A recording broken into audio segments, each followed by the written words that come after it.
Hello students, ഇന്ന് നമ്മൾ discuss ചെയ്യാൻ പോകുന്നത് ഇലക്ട്രോകെമിസ്ട്രിയിലെ ഏറ്റവും ഇമ്പോർട്ടൻ്റ് ആയിട്ടുള്ള ഒരു ടോപ്പിക്കാണ് ഫാരഡേയ്സ് ലോ ഓഫ് ഇലക്ട്രോളിസിസ്. നമുക്കറിയാം മൈക്കൽ ഫാരഡേ നിങ്ങൾ കേട്ടിട്ടുണ്ടാവും. ഫാദർ ഓഫ് ഇലക്ട്രിസിറ്റി എന്നറിയപ്പെടുന്ന സയൻറ്റിസ്റ്റാണ് Michael Faraday.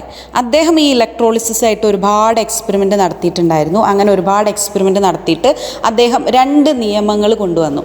Faraday's law of electrolysis. അപ്പോൾ അതിൽ നിങ്ങൾക്ക് ഫാരഡേയ്സ് ഫസ്റ്റ് ലോ ഓഫ് ഇലക്ട്രോളിസിസും പഠിക്കാനുണ്ട്, ഫാരഡേയ്സ് സെക്കൻഡ് ലോ ഓഫ് ഇലക്ട്രോളിസിസും നിങ്ങൾക്ക് ഈ സെക്കൻഡ് സെമ്മിൽ പഠിക്കാനുണ്ട്.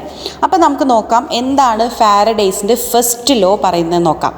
Faraday's first law of electrolysis. Faraday's first law of electrolysis states that the mass of any substance deposited or liberated at an electrode is directly proportional to the quantity of electricity passed through the electrolyte. ഈ sentence അങ്ങനെ തന്നെ പഠിക്കണം. ഞാൻ എപ്പോഴും പറയുന്നതാണ്, ഒരു law അല്ലെങ്കിൽ ഒരു നിയമം പഠിക്കുമ്പോൾ അല്ലെങ്കിൽ റൂള് പഠിക്കുമ്പോൾ അതിലെങ്ങനെയാണോ പറഞ്ഞിരിക്കുന്നത് അത് അങ്ങനെ തന്നെ പഠിക്കണം. അപ്പോൾ ഞാനിപ്പോൾ വായിച്ച സെൻറ്റൻസ് നിങ്ങൾ അതേപോലെ തന്നെ കാണാതെ പഠിക്കണം. ഒന്നുകൂടി പറഞ്ഞുതരാം. It states that the mass of an any substance deposited or liberated at an electrode is directly proportional to the quantity of electricity passed through the electrolyte. അദ്ദേഹം ഈ ലോയിലൂടെ പറഞ്ഞത് എന്താണെന്ന് വെച്ച് കഴിഞ്ഞാൽ, ഏത് സബ്സ്റ്റൻസ് ആണോ, ഏതെങ്കിലും ഒരു സബ്സ്റ്റൻസ് ഒരു ഇലക്ട്രോഡിൽ എന്ത് ചെയ്തിട്ടുണ്ടാവും, ഡിപ്പോസിറ്റ് ചെയ്തിട്ടുണ്ടാവും. ഇലക്ട്രോളിസിസ് നടത്തി കഴിഞ്ഞാൽ ഇലക്ട്രോഡിൻ്റെ മേലെ വന്നിട്ട് ഏതെങ്കിലും ഒരു സബ്സ്റ്റൻസ് ഡിപ്പോസിറ്റ് ആയിട്ടുണ്ടാവും.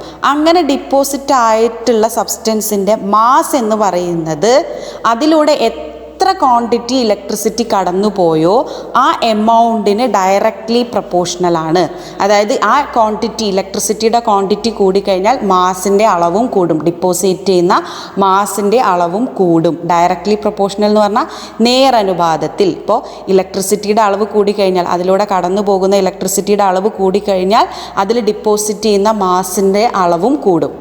അതാണ് പറഞ്ഞത് ഡയറക്റ്റ്ലി പ്രപ്പോർഷണലാണ്.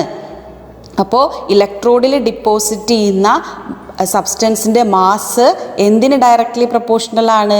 അതിലൂടെ കടന്നു പോയിട്ടുള്ള എമൗണ്ട് ഓഫ് ഇലക്ട്രിസിറ്റി, എത്ര ഇലക്ട്രിസിറ്റി അതിലൂടെ കടന്നു പോയോ ആ എമൗണ്ടിന് ഡയറക്റ്റ്ലി പ്രപ്പോർഷണലാണ്. അപ്പോൾ നമുക്ക് മാത്തമാറ്റിക്കലി എങ്ങനെ എഴുതാം? ഇപ്പോൾ W gram of substance is deposited on passing Q coulombs of electricity. നമ്മൾ ഇലക്ട്രിസിറ്റി എപ്പോഴും കൂളോംബ് എന്ന് പറയുന്ന യൂണിറ്റിലാണ് പറയുക കേട്ടോ. അപ്പോൾ Q എന്ന് പറയുന്ന കറണ്ട്, അത്രയും എമൗണ്ടാണ് അതിലൂടെ പാസ് ചെയ്തതെന്ന് വെക്കുക. അതപ്പോൾ എമൗണ്ട് ഓഫ് ഇലക്ട്രിസിറ്റീനെയാണ് നമ്മൾ Q കൊണ്ട് ഡിനോട്ട് ചെയ്യുക. ആ ഡിപ്പോസിറ്റ് ചെയ്ത മാസിനെ നമ്മൾ W കൊണ്ട് ഡിനോട്ട് ചെയ്ത് കഴിഞ്ഞാൽ W proportional to Q. W directly, അതിൻ്റെ ചിഹ്നമാണത് കേട്ടോ, നേരനുപാതത്തിൻ്റെ ചിഹ്നമാണത്. W directly proportional to Q അല്ലേ. അപ്പോൾ നമുക്കിനി നമുക്ക് ആ പ്രപ്പോർഷണാലിറ്റീനെ നമ്മൾ സാധാരണ ഒഴിവാക്കും, അതിനെ ഈക്വൽ ടുയിലേക്ക് മാറ്റും, നമുക്ക് പ്രോബ്ലം ഒക്കെ ചെയ്യാൻ വേണ്ടിയിട്ട്. അപ്പോൾ നമ്മൾ എന്ത് ചെയ്യും, ഒരു കോൺസ്റ്റൻറ്റ് കൊണ്ട് മൾട്ടിപ്ലൈ ചെയ്യും. ആ constant W is equal to ZQ എന്ന് പറയും. Z എന്ന് പറഞ്ഞു കഴിഞ്ഞാൽ നമ്മൾ ആ പ്രപ്പോർഷണാലിറ്റി ഒഴിവാക്കാൻ വേണ്ടിയിട്ട് മൾട്ടിപ്ലൈ ചെയ്ത കോൺസ്റ്റൻ്റ് ആണ് Z എന്ന് പറയുന്നത്. ആ W is equal to ZQ അല്ലേ. അപ്പോൾ Z എവിടെ നിന്ന് വന്നു എന്ന് ഇനി ചോദിക്കരുത്. Z നമ്മൾ ആ പ്രപ്പോർഷണാലിറ്റി ഒഴിവാക്കാൻ വേണ്ടിയിട്ട് ഒരു കോൺസ്റ്റൻറ്റ് കൊണ്ട് മൾട്ടിപ്ലൈ ചെയ്യും, അതാണ് Z. അപ്പോൾ നമുക്ക് Z ഒന്ന് ഡിഫൈൻ ചെയ്യണ്ടേ? എങ്ങനെ ഡിഫൈൻ ചെയ്യുക? Where Z is a constant of proportionality and is called electrochemical equivalent of the substance deposited. ആ Z വിളിക്കുന്ന പേരാണ് ഇലക്ട്രോ കെമിക്കൽ ഈക്വാലൻ്റ്. എന്താണ് സെഡിൻ്റെ പേര്? Electro chemical equivalent. അതൊരു കോൺസ്റ്റൻ്റ് ആണ്. അതിൻ്റെ ആ കോൺസ്റ്റൻറ്റ് നമ്മൾ പ്രപ്പോർഷണാലിറ്റി കോൺസ്റ്റൻ്റ് എന്ന് പറയാം. പ്രപ്പോർഷണാലിറ്റീനെ ഒഴിവാക്കാൻ വേണ്ടിയിട്ട് ഉപയോഗിച്ച കോൺസ്റ്റൻ്റ് ആണ്. അതിൻ്റെ പേരെന്താണ്? Electro chemical equivalent. ഇനി നമ്മളതിനെ ഡിഫൈൻ ചെയ്യാൻ പോവാണ്. If A current of 1 ampere is passed through T seconds, then charge എന്ന് പറയുന്നത് കറണ്ട് ഇൻറ്റു ടൈമാണ്. അപ്പോൾ എന്താ പറയുക, 1 ആംപിയറുള്ള കറണ്ട് T സെക്കൻഡ്സ്, അതായത് T സെക്കൻഡ്സിലൂടെ കടന്നു പോയി കഴിഞ്ഞാൽ, അപ്പോൾ നമുക്ക് ചാർജ് വേണം അല്ലേ. ചാർജ് എന്ന് പറഞ്ഞു കഴിഞ്ഞാൽ Q അല്ലേ. Q ആണ് നമ്മൾ, അല്ലെങ്കിൽ എമൗണ്ട് ഓഫ് ഇലക്ട്രിസിറ്റി, അതാണ് Q ആയിട്ട് എടുക്കുക. Q എന്ന് പറയുന്നത് എന്താണ്? Current into time, I into T ആണ്. ഓക്കെ. അപ്പോൾ നമ്മൾ എന്ത് ചെയ്യണം? നമ്മൾ എന്ത് ചെയ്യണം? ആ ക്യൂവിൻ്റെ സ്ഥാനത്ത് എന്ത് സബ്സ്റ്റിറ്റ്യൂട്ട് ചെയ്യണം? നമ്മൾ I ഇൻറ്റു ടി എന്ന് പറയുന്നത് സബ്സ്റ്റിറ്റ്യൂട്ട് ചെയ്യണം. നമ്മുടെ ഈ കയ്യിലുള്ള ഇക്വേഷൻ ഏതാണ്? W is equal to Z Q എന്നുള്ളതാണ് ഇക്വേഷൻ. ക്യൂവിന് പകരം നമ്മൾ I ഇൻറ്റു ടി എന്ന് എഴുതി. I എന്ന് പറഞ്ഞാൽ കറണ്ട്, ടി എന്ന് പറഞ്ഞാൽ ടൈം അല്ലേ. അപ്പോൾ ക്യൂവിൻ്റെ സ്ഥാനത്ത് നമ്മൾ IT എന്ന് എഴുതി. അപ്പോൾ W is equal to Z into IT എന്ന് വരും. ഓക്കെ, സെറ്റ് ഇൻറ്റു IT എന്ന് വരും. അപ്പോൾ നമ്മൾ എന്ത് ചെയ്യാൻ പോവാണ്? ഇനി നമ്മൾ എന്ത് ചെയ്യുക? I 1 ആംപിയർ ആക്കി എടുക്കുക, ടൈം 1 സെക്കൻഡ് ആയിട്ട് എടുക്കുക. I 1 ആംപിയർ ആയിട്ട് എടുക്കുക, ടി എന്ന് പറയുന്നത് 1 സെക്കൻഡ് ആയിട്ട് എടുത്തു കഴിഞ്ഞാൽ ഇക്വേഷൻ എന്തായിട്ട് മാറും? W is equal to Z എന്നായിട്ട് മാറും. ഐയും 1 ആണ്, ടിയും 1 ആണ്. അപ്പോൾ W is equal to Z എന്ന് വരും. അപ്പോൾ നമ്മൾ ഇലക്ട്രോ കെമിക്കൽ ഈക്വാലൻറ്റ് സെഡിനെ ഡിഫൈൻ ചെയ്യാൻ പോവാണ്. The electrochemical equivalent of a substance defined as the mass of a substance deposited when current of 1 ampere is passed for 1 second. ഒരു സെക്കൻഡിൽ 1 ampere current കടന്നു പോകുന്നതിലൂടെ എത്ര മാസ് ഡിപ്പോസിറ്റ് ചെയ്യുന്നോ അതിനെയാണ് electro chemical ഈക്വാലൻറ്റ് Z എന്ന് വിളിക്കുക.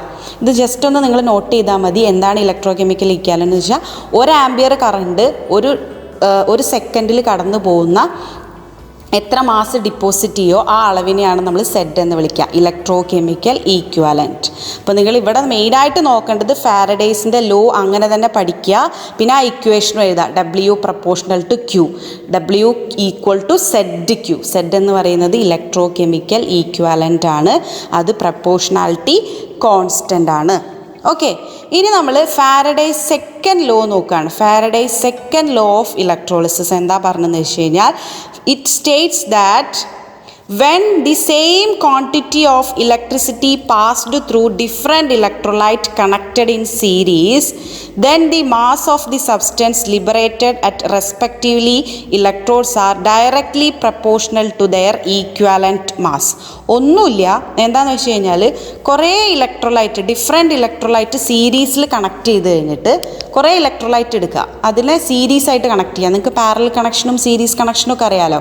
സീരീസ് ആയിട്ട് ഒരേ നിരയിൽ ഇങ്ങനെ കണക്ട് ചെയ്തിട്ട് അതിലേക്ക് പാരലൽ അല്ല ഒരേ രീതിയിൽ ഇങ്ങനെ കണക്ട് ചെയ്തിട്ട് എന്ത് ചെയ്യുക, അതിലേക്ക് ഒരേ സെയിം എമൗണ്ട് ഇലക്ട്രിസിറ്റി പാസ് ചെയ്യുക. സെയിം എമൗണ്ട് ഇലക്ട്രിസിറ്റി പാസ് ചെയ്ത് കഴിഞ്ഞാൽ ആ ഡിപ്പോസിറ്റ് ചെയ്യുന്ന മാസ് എന്തിന് ഡയറക്റ്റ്ലി പ്രപ്പോർഷണലാണ്?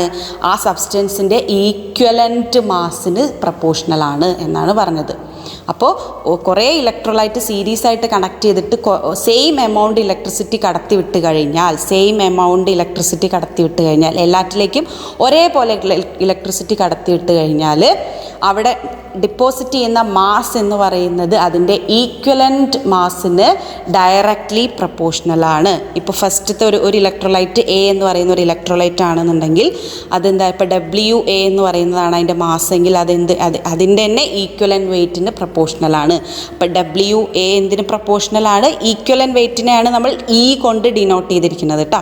ഇനി വേറൊരു ഇലക്ട്രോലൈറ്റ് നമ്മൾ B എന്ന് പറയുന്ന ഒരു ഇലക്ട്രോലൈറ്റ് എടുക്കുകയാണെങ്കിൽ അവിടെ WB എന്തിനായിരിക്കും? അതിൻ്റെ തന്നെ ഈക്വലൻറ്റ് വെയ്റ്റിന് പ്രപ്പോർഷണലായിരിക്കുമെന്നാണ് പറഞ്ഞത്. ഓക്കെ, അപ്പോൾ നമ്മൾ ഈ രണ്ട് പ്രപ്പോർഷണാലിറ്റിയും കൂടി ഒരു ഇക്വേഷനാക്കി എഴുതുമ്പോൾ എങ്ങനെ വരും? WA/WB is equal to EA/EB എന്ന് പറഞ്ഞിട്ട് ഒരു ഇക്വേഷനാക്കി എഴുതാം. അപ്പോൾ നമ്മൾ ഈ രണ്ട് കാര്യങ്ങളൊന്ന് ബോക്സിലിട്ട് വയ്ക്കുക. WA proportional to EA, WB proportional to EB, പിന്നെ ഇക്വേഷനും WA/WB ഈക്വൽ ടു EA/EB എന്ന് പറയുന്ന ഒരു ഇക്വേഷൻ നോക്കാം. അപ്പോൾ ഇത്രയാണ് ഫാരഡേസ് സെക്കൻഡ് ലോ പറഞ്ഞത്. അപ്പോൾ ഫസ്റ്റ് ലോ എന്താണെന്ന് കണ്ടു, സെക്കൻഡ് ലോ എന്താണെന്ന് കണ്ടു, ഫസ്റ്റ് ലോൻ്റെ ഇക്വേഷൻ കണ്ടു, സെക്കൻഡ് ലോൻ്റെ ഇക്വേഷനും കണ്ടു.